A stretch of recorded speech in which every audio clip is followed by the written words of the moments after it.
Welcome to Kicks Super Silver. Very important 25 questions from the 21st September to 30th September 2021. First question दोस्तों, Canary Islands located in कहाँ पे? Black Sea, Atlantic Ocean, Indian Ocean या Mediterranean Sea? Answer is B, Atlantic Ocean. दोस्तों news में इसलिए है कि volcano eruption हो गया था. ये जो इसका एक आइलैंड है ला पाल्मा जो है, ये ला पाल्मा आइलैंड जो है, ये देखिए ये आइलैंड पर वोल्केनो इरप्शन हो गया था इन द लास्ट 50 इयर्स. पहली बार हो गया था इन कुम्ब्रे विजा नेशनल पार्क. यहाँ पे ये स्पेनिश आर्किपेलागो है और अटलांटिक ओशन में है. एक टोटल 8 आइलैंड्स है. ये एक्चुअली 4 वोल्केनिक आर्किपेलागो का एक ग्रुप है जिसको मैकारोनेसिया ये कहा जाता है. ये देखो एक ग्रुप है, अजोरेस है, मेडिरा है, कैनरी है और केप वर्डे है.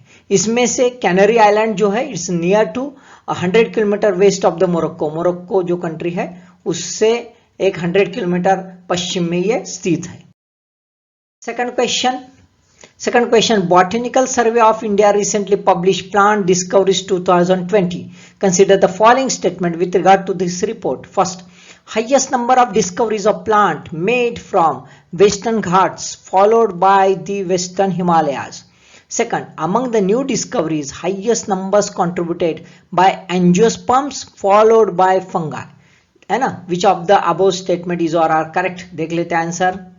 Answer is a C, both are correct. यानी सबसे ज्यादा वेस्टर्न घाट में डिस्कवरी हो गई, नई डिस्कवरी, और बाद में वेस्टर्न हिमालय में हो गई. दोस्तों इसमें कंफ्यूजन हो सकता है. इन जनरल हम हिमालयन इसमें ज्यादातर फ्लोरा फूना है ये सोचते हैं, वेस्टर्न घाट में ज्यादा है. ध्यान में रखो क्योंकि ये इन जनरल जो है रेन फॉरेस्ट जो है, ग्रीन रेन फॉरेस्ट में आता है. और दूसरा है एंजियोस्पर्म्स. ऑब्वियसली एंजियोस्पर्म्स जो है पूरे इसमें प्लांट किंगडम में सबसे टॉप मोस्ट, सबसे ज्यादा स्पीसीज इसमें पाई जाती है. देख लेते हैं न्यूज में क्या है.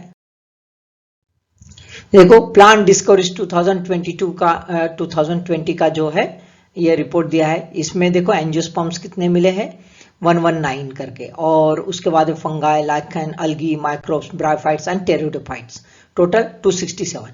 यदि हम इधर देखते हैं कि कहाँ पे सबसे ज्यादा डिस्कवरी हो गई, तो देखो वेस्टर्न घाट जो है 22, उसके बाद वेस्टर्न हिमालय 15%, बाद में ईस्टर्न हिमालयाज 14%, बाद में नॉर्थ ईस्ट रेंज 12%.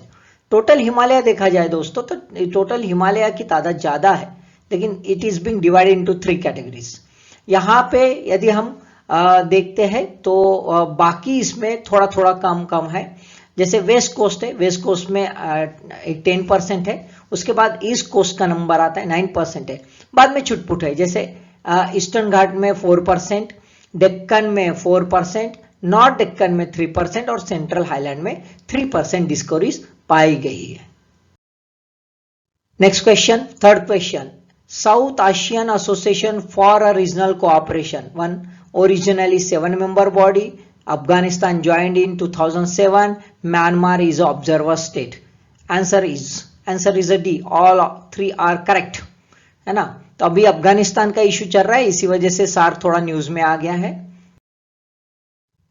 देखो सार्क फॉरेन मिनिस्टर्स मीटिंग थी बिल्कुल 76th जो यूएन जनरल असेंबली सेशन था न्यूयॉर्क में, वहीं पे इन्होंने मीटिंग प्लान किए थे, लेकिन it was being withdrawn due to the Afghan issue. Pakistan का कहना था कि भाई तालिबान जो है उनके रिप्रेजेंटेटिव को ये मीटिंग में पार्टिसिपेशन दिया जाए. बाकी मेंबर्स कहते थे कि भाई तालिबान रेजिम जो है ये अभी रिकॉग्नाइज हुई है as a government across the world, और साथ में यूनाइटेड नेशन में भी ये अप्रोच नहीं हुई अपने क्रीडेंशियल्स के लिए, तो ऑब्वियसली इसका representation as a state entity हो नहीं सकता है ना. 7-member सार्क बॉडी थी, ढाका में 8 दिसंबर 1985 में फॉर्म हो गई थी. इसका सेक्रेटरीट जो है काठमांडू में है, और 9 ऑब्जर्वर्स है इसमें. देखिए Australia, China, Iran, Japan, south Korea, Mauritius, Myanmar, USA and European union, है ना. तो ये ऑब्जर्वर्स कौन कौन से, थोड़ा सा क्वेश्चन आ सकता है, देख लेना. In the next question, fourth question, Manda group of mountain located in Kedar valley, Ganga valley, Johar valley, Kuti valley और Pindar valley? Answer is A, Kedar Ganga valley. क्या है देख लेते दोस्तों। सक्सेसफुल एक्सपेडिशन हो गया है मंडा सीरीज पर ऑन द 18 सितंबर, है ना, बाय द गिरी प्रेमी, वन ऑफ द एनजीओ जो है ये वर्क करती है, ये पुणे में स्थित है, पुणे महाराष्ट्र में स्थित है। सेकंड सक्सेसफुल मिशन था सिंस 1984 में जापानीज एक्सपेडिशन में ये सक्सेसफुली ये रीच पर चढ़ गए थे। It is around 6510 metre tall है। नंदा देवी जो है इसका हाईएस्ट माउंटेन पीक है। ये ग्रुप जो है एक्चुअली गंगोत्री नेशनल पार्क में स्थित है। 3 का ग्रुप ये है। नेक्स्ट क्वेश्चन देख लेते हैं। Fifth question, consider the following statement. 1. During El Nina condition temperature of eastern Pacific Ocean fall then the normal. Second, El Nina brings more rain to Indonesia and Australia. Answer is a C. Both of these statements are correct. देखो एक क्या issue हो गया था कि majority of global climate model इन्होंने कहा था कि ला नीना जो है फिर से आने वाला है इस बार और ठंड काफी अच्छी रहने वाली है, लेकिन इंडियन मेट्रोलॉजिकल डिपार्टमेंट ने रोल आउट कर दिया ये पॉसिबिलिटी और ये मेंशन कर दिया उसके अपने सदर्न ऑसिलेशन बुलेटिन में। 2020-21 ये ला नीना ईयर ऑलरेडी था। पिछले वक्त अक्टूबर में जो था, अक्टूबर में अच्छी ठंड थी, है ना, रिकॉर्ड ठंड थी। अब ये एल नीनो क्या है फिनोमेना, तो ये क्या करता है, ये टेम्परेचर, सी सरफेस का टेम्परेचर जो है इक्वेटोरियल पैसिफिक ओशन का, ये सडनली कम कर देता है। नॉर्मल हल्का सा कम होता है लेकिन इसका काफी कुछ लॉन्ग टर्म इफेक्ट गिरता है। अब ये कूलिंग जो ओशियन टेम्परेचर जो है, कूलिंग इफेक्ट, इसको ला नीना कहते हैं। इसका इंडियन मानसून को काफी अच्छा फायदा होता है, मानसून अच्छा आता है, बहुत सारे साइक्लोन इंडियन कोस्ट एरिया में इसके वजह से तैयार हो जाते हैं। Next question, sixth question, snap election. 1. Scheduled election. Second, election called by ruling party. Third, election called by voters. Answer is B, only 2, election called by the ruling party. So it is not a scheduled election and it is not a election called by the voters, है ना। Election जब voter call करता है it is called as a recall, है ना। ये Canadian prime minister Justin Trudeau जो है उन्होंने स्नैप इलेक्शन कॉल कर दिया था 2 साल पहले का उनका शेड्यूल इलेक्शन के इसमें, यानी शेड्यूल इलेक्शन 2 साल बाद है रेगुलर इलेक्शन, लेकिन इन्होंने उसके पहले ही कॉल कर दिया। इन जनरल रूलिंग पार्टी अपने क्रेडेंशियल्स, अपनी ताकत दिखाने के लिए सब करती है ना। तो अब जो कोविड कंडीशन थी, ये कोविड कंडीशन के वजह से ही कैनेडियन सरकार को दिक्कतें थी, तो उन्होंने अपना जो स्ट्रेंथ बताने की कोशिश की, लेकिन it was largely criticised by Canadians कि it's just a waste of money. और जो कंजर्वेटिव्स थे वो तो कहते थे just it is un Canadian behaviour, ये गलत है करके, और इसका खामियाजा भुगतना भी पड़ा ट्रूडो इनको। और जो है उन्होंने इस बार 156 सीट तो जीती, यानी मेजोरिटी तो आए, लेकिन पिछले वक्त से 2019 के इलेक्शन से 1 सीट वो हार गए। यानी क्या होता है कि बहुत बार स्नैप इलेक्शन जो है वो रूलिंग पार्टी को धोखा भी दे सकता है। Then the next question, nearly 2,500 horns of one horned rhino burned in a public ceremony by Assam government to mark World Rhino Day on the 22nd September 2021. What was the aim of this ceremony? ये ceremony का aim क्या था? Whether it is being busting myth of a medicinal property in a rhino horn, or to continue to the tradition of old age tradition of Assam, or to break the nexus between the poachers and the corrupt government officials, or last one, public awareness about the multiple utility of horn. So what is the answer? Answer is A, busting the myth of medicinal properties in the rhino. दोस्तों China, Vietnam, ये जो है countries, ये countries में in general जो rhino का horn है, ये हॉर्न का मेडिसिनल प्रॉपर्टीज है ऐसे माना जाता है, और बहुत सारे मेडिसिनल यूज के लिए इसकी यूटिलिटी होती है, और इसी वजह से ये मिथ बस्ट करने के लिए सेरेमनी की गई। The ceremony was organized at Bokhat, Kaziranga national park में, और the burning horn process is in compliance with the section 39(3)(c) of the Wildlife Protection Act 1972. India is also be signatory of CITES Convention on International Trade in Endangered Species of the Wild Flora and Fauna. अभी one horn rhino जो दोस्तों है ये endangered list में था, अभी vulnerable list में चला गया है। तो अभी इसका कंजर्वेशन जो है बहुत ही वॉर फुटिंग पर करना जरूरी है। Next question, 8th question, the devastative explosion in Beirut Lebanon in August 2020 that led the government of India to amend rules for storage and handling of these non-nuclear chemical to improve public safety, including requiring fire fighting facilities. The chemical is, कौन सा chemical है देख लेते हैं। So answer is a D, ammonium nitrate. Ammonium nitrate is the answer. It was being just one of the it was a reason of explosion in Beirut. 4 अगस्त 2020 को explosion हो गया था। एक कार्गो था जो बेरूट पोर्ट पर था और उसमें एक अराउंड काफी कुछ ये जो था ये केमिकल था और ये केमिकल बस्ट हो गया और बहुत सारा विध्वंस हो गया, बहुत सारे लोग मारे गए। It is actually white crystalline solid है, सॉल्युबल इन वाटर है। फॉर्मूला देखो इसका है ना, NH4NO3 है। इसकी यूटिलिटी क्या है, तो एग्रीकल्चर में हाई नाइट्रोजन फर्टिलाइजर यूज किया जाता है और ये एक्सप्लोजिव मिक्सचर में भी यूज किया जाता है, माइनिंग, क्वायरिंग, सिविल कंस्ट्रक्शन को डिमोलिश करने के लिए वगैरह ये यूज किया जाता है। 9th question, pure research centre, a non-profit organization based in Washington DC, published its new study on a religious composition of population of India. Which of the following facts not correct as per the report? A. Muslim who had the highest fertility rates also had the sharpest decline in rates. B. Parsis was the only religious group whose absolute numbers fallen between 1951 to 2011. C. Uttar Pradesh shown highest total fertility rate. And D. Religious conversion had a negligible impact in the India's overall religious composition. Which is the answer? Answer is a C. So total fertility rate जो है उत्तर प्रदेश में ज्यादा नहीं है ऐसा कहते हैं, है ना। इन जनरल ये गूगली क्वेश्चन हो सकता है, हम इन जनरल यूपी का टोटल फर्टिलिटी रेट हाईएस्ट रह सकता है ऐसा सोच सकते हैं। देख लेते हैं आंसर।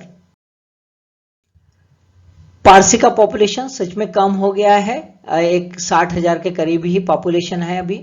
बिहार जो है इसका टोटल फर्टिलिटी रेट बहुत ज्यादा है और उसके बाद यूपी का है। केरला का सबसे लोएस्ट है 1.6।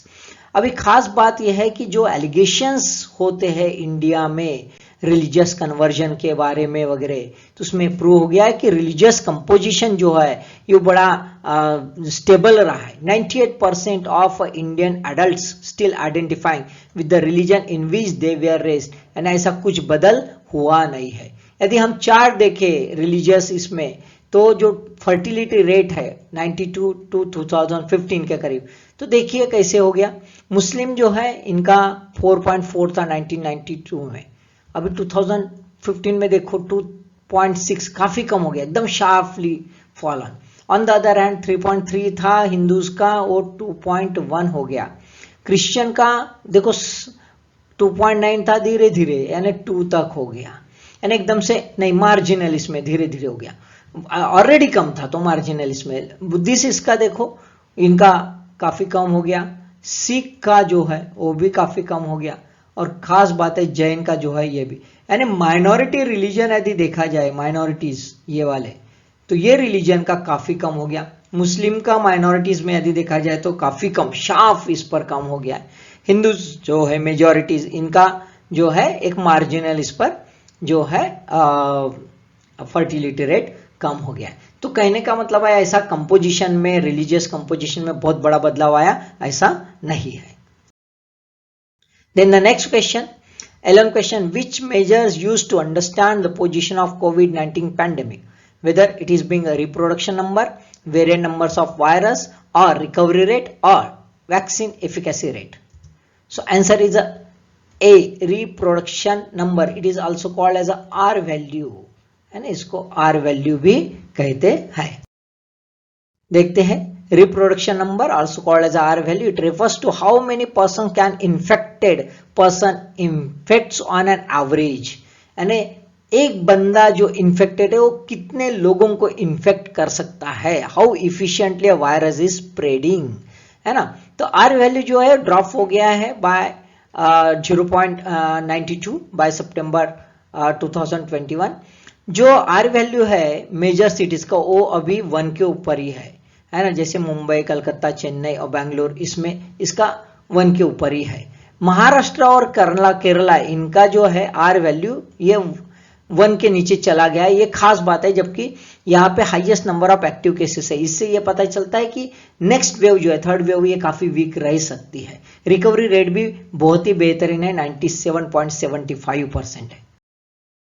Then the next question, 12th question is, which of the following condition is or are causes negative rate of return on a fixed deposits in a bank? 1.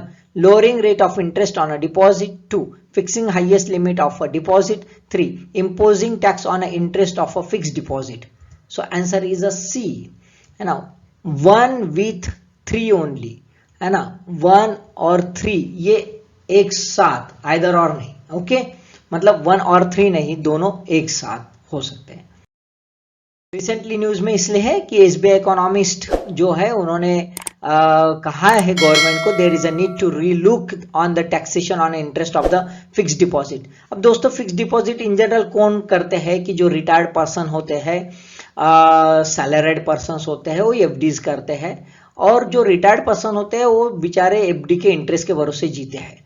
अब ऐसे सिचुएशन में यदि if bank enforce the tax, है ना, tax यदि है of 10%, यानी 40,000 के ऊपर यदि सपोज टू बी डिपॉजिटर का इंटरेस्ट आ गया तो तुरंत टीडीएस है, और सीनियर सिटीजन के लिए 50,000 के ऊपर। इसका मतलब है कि ये ब्रैकेट के ऊपर जो है उनका इंटरेस्ट यदि अर्न कर लिया उन्होंने तो उनको 10% हेवी टैक्स जो है वो देना पड़ता है। अब ऐसे इसमें जो है यदि से रेट ऑफ इंटरेस्ट कम हो गए तो ऑब्वियसली इनकी अर्निंग पहले ही कम हो रही है, और अर्निंग कम होने की वजह से उसमें यदि वो टैक्स बैठता है तो और कम हो जाती है। So obviously it creating the negative rate of returns due to the taxation.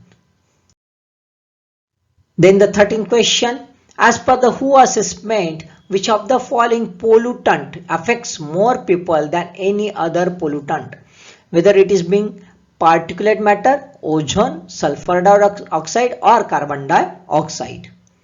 So answer is A, particulate matter, सबसे खतरनाक।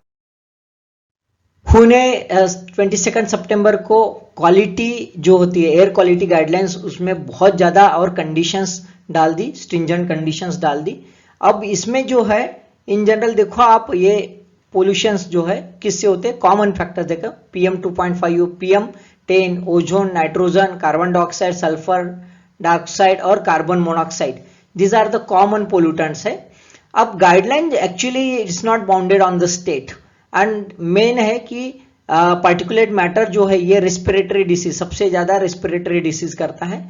अब खास बात यह है दोस्तों कि ये बाउंडेड नहीं है, और इसी वजह से हम क्या देखते हैं कि इंडिया में जो है, इंडिया में इसका प्रॉब्लम है बिकॉज 2005 का ही इनका जो कंडीशन थी वो कंडीशन ही हम बराबर फॉलो नहीं कर पाए अभी तक, अभी तो और ज्यादा ये हो गई। तो इसी वजह से almost all India might be under this bracket की मोस्ट पोल्यूटेंट इसमें आ सकता है। Next question, 14th question, third annual edition of digital quality of life index conducted by the cyber security company Surfshark published recently. Consider the following statement based on the facts given by the report. 1. India's performance in e-infrastructure pillar is poorer than e-government pillar. 2. India's rank in e-security pillar is higher than of China. 3. Overall ranking of India fallen than the previous year. So answer is a D. All three are correct. See, India's rank जो है 59 हो गई है, fall हो गई है 110 country में। Asian countries में इसकी 17th रैंक है। टॉप मोस्ट कौन सी कंट्रीज है? डेनमार्क है, नॉर्थ कोरिया है, फिनलैंड है, इजराइल है, यूएसए है। और बॉटम अप जो है वो इथियोपिया, कंबोडिया, कैमरून, ग्वाटेमाला और अंगोला है। इंडिया के बारे में यदि देखा जाए तो देखो 5 पिलर्स है, e government, e security, internet affordability, internet quality और इंटरनेट इंफ्रास्ट्रक्चर। इसमें इंटरनेट ई इंफ्रास्ट्रक्चर में हम बहुत अच्छे, बहुत ही बेहतरीन परफॉर्मेंस है, लेकिन ई गवर्नेंस, ई गवर्नमेंट में हम काफी वीक है, यानी गवर्नमेंट को काफी कुछ कोशिश करनी है। खास बात और है कि ई सिक्योरिटी में भी हम बहुत पीछे है, ये भी एक डेंजर सिचुएशन है। और अफोर्डेबिलिटी जो है ये भी, यानी कॉस्टिंग बहुत ज्यादा है, यानी हमें इंप्रूवमेंट बहुत कुछ करना है ना। Then the 15th question, Life Insurance Corporation of India 1 comes under the jurisdiction of a Ministry of Finance to considered as a strategic asset. 3 allow foreign investment in its initial public offering. Which of the above statement is or are correct? Answer is a D, all 3 are correct. News में इसलिए दोस्तों कि government of India ने अभी declare कर दिया है कि चाइनीज इन्वेस्टर को हम LIC के IPO में आने नहीं देंगे बिकॉज ऑफ रिसेंट टेंशंस, है ना। Just because of it the trust deficit is increased. LIC जो है it's having commanding more than 60% of the India's life insurance asset जो है $500 बिलियन का काफी बड़ा है। और इसका एक जो IPO है पहला वाला, फर्स्ट एवर IPO इशू होने वाला है 2022 में, वो पोटेंशियल है उसका $12.2 बिलियन, काफी कुछ पोटेंशियल है। और इसी वजह से चाइनीज जो है कंपनीज इसमें कॉम्पीट कर सकती है। तो पहले ही डिक्लेयर कर दिया गवर्नमेंट ने कि चाइनीज जो है because of the lack of trust we are not having any interest. The 16th question, Arjun MK1A battle tank 1 Indo-French joint venture to have a more indigenous features than MK1. Which of the above statement is or are correct? So only 2 have a more indigenous features than MK1, but it is not a joint venture. On 23rd September, government placed order of 118 new Arjun MK1A MBT tank to the government's heavy vehicle factory Chennai को दे दिया है। Indigenously designed है और developed by the combat vehicle research development establishment CVRD along with the laboratories of DRDO with in a 2 year span. बहुत ही जल्द इसमें, बहुत ही fast इसमें वर्क हुआ 2010-12 के इसमें। ये न्यू वेरिएंट में खास बात है, it have enhance capability of fire power, mobility, survivability और एक 72 न्यू फीचर्स भी इसमें ऐड हो गए हैं। तो ये जो है इंडियन आर्मी के लिए एक बेहतरीन पोटेंट टूल मिल गया है। Then the 17th question, which of the following is और are not provisions under the Reserve Bank of India's retail direct scheme? 1 retail investors can open and maintain a retail direct gilt accounts with RBI through portal, which also provide access to primary issuance of G security and government security and secondary market. Second, minimum investment for retail investor is of rupees 1 lakh. And third, high net worth individuals also allowed as a retail investors with a minimum investment of rupees 10 lakh. Answer is A, only one is correct. यही एक correct है। Minimum investment for retail investor ये जो है 1 लाख नहीं है, तो यहाँ पे 10,000 है। और हाई नेटवर्थ एक्चुअली पहले इसमें अलाउ थे जो इंस्टीट्यूशनल जो थे इन्वेस्टर्स, वो इंस्टीट्यूशनल इन्वेस्टर में ही ये आते थे, तो इसका कोई रिटेल इन्वेस्टमेंट में कोई लेना देना नहीं है। अब मार्केट पार्टिसिपेंट्स जो थे उन्होंने डिमांड की कि KYC नॉर्म्स जो है उसमें थोड़ा सा रिलैक्सेशन करो, इंटर ऑपरेटेबिलिटी जो है by the buyers and clarity on whether the bonds bought through the retail direct platform must be in a demat account. ये थोड़ा सा क्लैरिटी नहीं है और इसी वजह से अभी संभ्रम में थे रिटेल इन्वेस्टर्स। RBI ने ये जो है रिटेल डायरेक्ट प्लेटफॉर्म जून 2021 में तैयार कर दिया था और ये डीमैट मोड में रहेगा और and it reflected in the constituent subsidiary general ledger account में वो शो हो जाएगा। इंस्टीट्यूशनल इन्वेस्टर ऑलरेडी करते थे, including net high worth individual, जो एक 5 लाख करोड़ का एक लॉट लेते थे, जो रिटेल इन्वेस्टर को पॉसिबल नहीं था, कॉमन मैन को, और इसलिए रिटेल इन्वेस्टर को ये बेहतरीन प्लेटफॉर्म आरबीआई ने अवेलेबल कर दिया है, जिसमें मिनिमम हम है ना 10,000 का स्लॉट लगा सकते हैं। The 18th question, consider the following statements. Assertion: US Environmental Protection Agency is sharply limiting domestic production and use of hydrofluorocarbons and steps to limit its import. Reason are: hydrofluorocarbons are 1,000 times more powerful greenhouse gases than carbon dioxide for a global warming. So answer is A. Yes, both A and R true, and R is a correct explanation of the A. Just because of this high potency of hydrofluorocarbons for creating global warming, it is now being restricted in USA. The new rules announced on the 23rd September, law was passed in 2020 by Congress. It is a part of a global phase out designed to slow down the global warming. Joe Biden जो थे president, उन्होंने पहले ही promise कर लिया था कि 2016 global agreement to greatly reduce the HFCs by 2036, जो commonly use होता है रेफ्रिजरेटर और एयर कंडीशनर्स यहाँ पे। अब ये न्यू रूल जो है, इसके वजह से एक फायदा होने वाला है कि अराउंड जो है emissions, harmful emissions of equivalent of 4.5 billion metric tons of carbon dioxide by 2050। अब खास बात तो ये है दोस्तों कि ये जो है यूएसए का पावर सेक्टर का सिर्फ 3 साल का एमिशन है जो कम हो जाएगा, यानी टारगेट बहुत छोटा दिख रहा है। Then 19 question, consider the following statement with regard to the freight corridor between the Songar, Bihar and Andal, West Bengal. First, it's the first public-private partnership project of a dedicated freight corridor corporation of India. Second, it is based on the design, finance, build, operate and maintain and transfer DFBOT model. Which of the above statement is or are correct? So answer is a C, both are correct. है ना, ये कितना है? तो ये total 375 kilometre का है, 12,000 करोड़ का प्रोजेक्ट है। It's a part of the eastern corridor, ये पार्ट ऑफ ईस्टर्न कॉरिडोर है। देखो यहाँ पे है सोनगढ़ जो है, ये है, ये ध्यान में रखो, ये है ना, देखो यहाँ पे है सोनगढ़ जो है, ये है यहाँ पे, और यहाँ से यहाँ तक ये वाला रहने वाला है।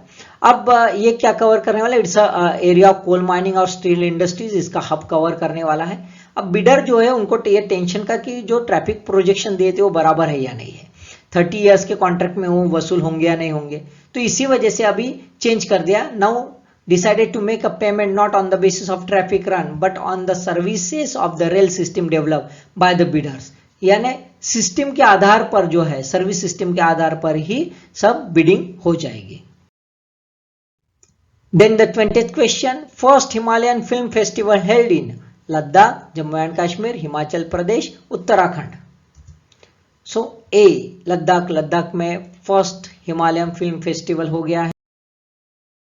ये जो है it's a part of celebration of Azadi ka Amrit Mahotsav, commemorating the 75 years of the India's independence. इसमें सिद्धार्थ मल्होत्रा की जो शेरशाह है वो फिल्म पहली बार जो है स्क्रीन हो गई है यहाँ पे। It is a film on the left captain Vikram Batra जो है shown on the big screen for the first time during opening session. Film festival में जो है 12 हिमालयन स्टेट जो है एंड यूनियन टेरिटरीज इसको कवर किया गया है, और it is being in collaboration with the Union Territory of Ladakh and the Directorate of Film Festival Ministry of Information and Broadcasting, है ना। फिल्म फेस्टिवल जो है it's being hosted in collaboration with the Ladakh autonomous hill development council Leh. Then the 21st question, Chinese Central Bank on 24th September 2021 declared all transactions involving Bitcoin and other virtual currencies illegal. Which of the following reasons cited by bank for this ban? 1. Disrupt the financial system. 2. Use in the money laundering. 3. Use to make a political instability. So answer is a B. And disrupt the financial system and use in a money laundering as well as in other crimes. बाकी भी crimes में use होता है, drug trafficking वगैरह सब इसमें होता है ना. Chinese banks were banned है ना, क्रिप्टो करेंसीज 2013 में बैन कर दिया था. गवर्नमेंट ने अभी रिमाइंडर इस बार इशू किया है. पीपल्स बैंक ऑफ चाइना जो है इसने खुद का अपना एक इलेक्ट्रॉनिक वर्जन ऑफ युआन तैयार कर लिया है जो कैशलेस ट्रांजैक्शन के लिए यूज किया जाएगा and its control by the Beijing, that is by the People's Bank of China. अब बाकी भी countries they were having apprehensions about the possible misuse and fraud of the crypto currencies, but some of the smaller countries seen some sort of the benefits. Like El Salvador जो है इसने तो एक जो है स्टेट करेंसी डिक्लेयर कर दिया था. It will be definitely beneficial to foster the financial inclusion and attract capital and create new industries and job. तो ये पैराडॉक्सिकल सिचुएशन आप देख सकते हो. एक तरफ तो there is apprehensions across the world, बड़ी कंट्रीज डर रही है क्योंकि ये फ्रॉड भी हो सकता है, मिसयूज हो सकता है, मनी लॉन्डरिंग है, ड्रग ट्रैफिकिंग है ना, जो है बहुत सारे इलीगल बिजनेस जो इसमें इसका यूज हो सकता है because of its nature of uncontrolledness है ना. लेकिन स्मॉलर कंट्रीज उसका बेनिफिट ले रही है ऐसा भी है. So it need to be है ना watch and need to find out some sort of the solutions over it. Then the 22nd question, anti-dumping duty. 1. Ensure fair trading practices. 2. Ensure protection to the domestic industries against foreign competition. And 3. Countervailing duty. So anti-dumping duty is a 1. It is to ensure the fair trading practice. Fair trading practice in the sense that there has to be a parity between the domestic industries as well as the foreign industries, यानी fair होना चाहिए. पहले इसमें second इसका है, ये second cut हो गया उसके वजह से ध्यान में रखो. And countervailing duty is a different duty. Anti dumping duties दोस्तों levied on the goods which are imported at a substantially low price, यानी सस्ते प्राइस में लेके आते हैं इसलिए उसके ऊपर एंटी डंपिंग ड्यूटीज लगाई जाती है. लेकिन काउंटर वैलिंग ड्यूटीज ये सब्सिडाइज जो है प्रोडक्ट उसके ऊपर लगाई जाती है, यानी ओरिजिनेटिंग या एक्सपोर्टिंग कंट्री अपने प्रोडक्ट को सस्ता करने के लिए सब्सिडी देती है, उसको काउंटर करने के लिए काउंटर वैलिंग ड्यूटीज लगाई जाती है. अभी एंटी डंपिंग ड्यूटी न्यूज में इसलिए है कि एंटी डंपिंग ड्यूटी जो है वो सेप्ट्रियाक्सोन जो है सोडियम स्टेराइल जो चाइना से इंपोर्ट हो रहा था उसके ऊपर लगाएगी. It was recommended by Directorate General of Trade Remedies है ना. It is active pharma ingredient है, एपीआई है, use in the formulation for treating the diseases such as lower respiratory infection, skin और सर्जिकल प्रोफिलैक्सिस जो है इसमें इसका यूज होता है. Then 23rd question, National Mission on a Cultural Mapping. 1. Aim to build a comprehensive database of artists, art forms and other resources from organizations. 2. Project is running by Archaeological Survey of India. 3. National E-Governance Division of Media Lab Asia is a technology partner. Answer is a C, 1 and 3. That means it is not running by the Archaeological Survey of India. So who is running? It was launched in 2017 by Ministry of Culture. Because of the little progress, it's handed over to the Indira Gandhi National Center for Arts. So now IGNCA is being taking over the charge और यही work करेगी. उसके लिए plan बनाया है 75 जो है 75 villages it find out from the all state and union territories और उसमें ऐसे ही विलेजेस है which have being a part of our freedom movement in October में ये वर्क करने वाली है. 5 ईयर प्रोजेक्ट है और 89 करोड़ का खर्चा है. It complete the mapping of around 5000 villages by the end of 2021-22. इसके लिए डाटा कलेक्ट करने के लिए वॉलंटियर्स चुने गए हैं फ्रॉम द नेहरू युवा केंद्र संगठन, national service scheme NSS, student of sociology and social work, ये इन सबसे वॉलंटरी वर्क किया जाएगा। The button question, PM Kusum scheme aimed 1. To help farmers to access reliable daytime solar power for irrigation. 2nd, reduce the power subsidy. 3rd, decarbonize agriculture. Answer is a D. All three are correct. So कुसुम जो है PM कुसुम, ये एक साथ 2-3 चीजें cover करना चाहती है। News में इसलिए है कि launch in 2019, Ministry of Power, New and Renewable Energy try to review the progress, और पता चला है कि प्रोग्रेस कुछ अच्छा नहीं है। Various factors affect the scheme like a pandemic induced disruption, limited by in from the state ने बहुत कम खरीदी किया, और इम्प्लीमेंटेशन चैलेंजेस अपने ग्रास रूट लेवल के, उसकी दिक्कतें भी इसमें देखी गई है। Then the last question 25 question, Zojila tunnel 1. Asia's longest bi-directional tunnel. 2. Allow all weather connectivity between the Srinagar of Jammu and Kashmir and Patankot of Himachal Pradesh. So answer is A, and it's Asia's longest bi-directional tunnel. Bi-directional यानी बस इधर से भी जाएंगे और इधर से भी एक ही टनल से आएंगे, दो टनल नहीं। So जोजिला टनल जो है सोनमार्ग में है, 13.5 किलोमीटर लॉन्ग है, connecting Srinagar to Ladakh and not a Pathankot of Himachal Pradesh, located at height of 11,578 feet.